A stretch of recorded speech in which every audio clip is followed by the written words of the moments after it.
ఇష్టారాజ్యంగా చేస్తాం మేము కూర్చున్న వ్యక్తులం కాదు మేము. సాక్షాత్తు నేనే ఉప ముఖ్యమంత్రిగా ఉండి నేను తప్పు చేసినా శిక్ష పడాలి అని చెప్పి అసెంబ్లీలో చెప్పిన వాడిని. అలాంటిది మీరు ఇష్టారాజ్యంగా కూర్చొని అధికార విధులు నిర్వహిస్తున్న వాళ్ళ మీద దాడి చేస్తే ఏమాత్రం ఉపేక్షించాం. ఎస్పీ గారికి చెప్పాం, కలెక్టర్ గారు దృష్టికి తీసుకొచ్చాం. కలెక్టర్ గారు కూడా ఇదే చెప్పారు.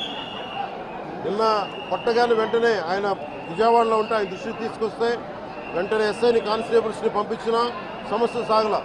అదనపు బలగాలతో సిఐతో వెళ్తే తప్ప పరిస్థితి కంట్రోల్లోకి రాలా. ఎలా కొట్టారంటే లోపల గడిపెట్టి మరి ఎవరిని రానివ్వకుండా గడిపెట్టి మరి ఆయన అమానుషంగా దాడి చేశారు. నువ్వు ఎలా వస్తావు ఇక్కడికి? ఎవరో వీళ్ళు చెప్పిన మాటలకి తొత్తులు కావాలి వీళ్ళకి. ఈ రోజున నా దృష్టిలోకి వచ్చింది, ఇది మొదటిసారి కాదు. గతంలో ప్రతాప్ గారి మీద దాడి చేశారు, శేఖర్ నాయక్ గారి మీద దాడి చేశారు, శ్రీనివాస రెడ్డి గారి మీద దాడి చేశారు. వీళ్ళకి కులం ఎక్కువ తక్కువ లేదు, వీళ్ళకి అహంకారం నడినెత్తి మీదకి వచ్చి కొట్టుకుంటా ఉంది. అహంకారం తీస్తాం, తోలు తీసి కింద కూర్చోబెడతాం. మీకు ఒళ్ళు ఒక్కొక్కళ్ళకి మీకు ఎక్కడెక్కడ ఉన్నాయో తెలియట్లా. మీకు అహంకారాలు పెరిగిపోయినాయి. మీకు ఆధిపత్యపు అహంకారంతో అధికారుల మీద దాడి చేస్తే మిమ్మల్ని ఎలా తీసుకెళ్లాలో, ఎలాంటి శిక్ష పడాలో మీకు ఖచ్చితంగా చేసి పెడతాం. మీకు ఇష్టారాజ్యంగా చేయకండి. అహంకారంతో నడినెత్తి మీద కళ్ళు నెత్తికెక్కాయి మీకు. ఈ ప్రభుత్వం చాలా త్రికరణ శుద్ధిగా అందరం కూర్చొని మేము కలిసికట్టుగా ఉన్నాం ఇక్కడ. ఇది కూటమి ప్రభుత్వం, ఇది వైసీపీ ప్రభుత్వం కాదు. ఇది ఇష్టారాజ్యంగా మీరు చేస్తారంటే కామ్గా కూర్చునే ప్రభుత్వం కాదు.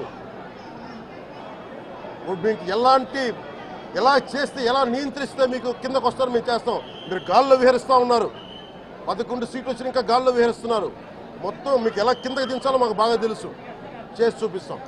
ఇదే కాదు, ఈ సందర్భంగా ఏ నాయకులకైనా సరే అధికారుల మీద దాడి చేసినా, అధికారులు విధులు నిర్వహిస్తుంటే అడ్డుకున్నా చాలా కఠినమైన చర్యలు ఉంటాయి. ఈరోజు నేను వచ్చి ఇక్కడ ఎందుకు వచ్చాను జవహర్ బాబు గారి దగ్గరికి అంటే, ఆయన ఒక ఎస్సీ ఎస్టీ కులానికి సంబంధించిన వ్యక్తినో వీటి గురించి అని కాదు.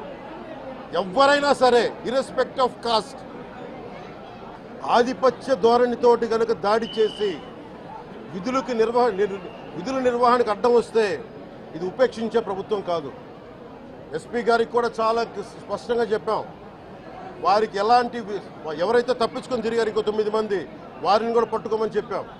వారికి తగిన విధంగా కౌన్సిలింగ్ చేయాలి, అలాగే కఠినమైన శిక్షలు పడాలి. మీరు లాయర్లు అయి ఉండొచ్చు గతంలో, మీ చట్టాలు కానీ మీ గతంలో మీ అధికారాలు కానీ ఏవి మిమ్మల్ని రక్షించలేదు, మీరు గుర్తుపెట్టుకోండి.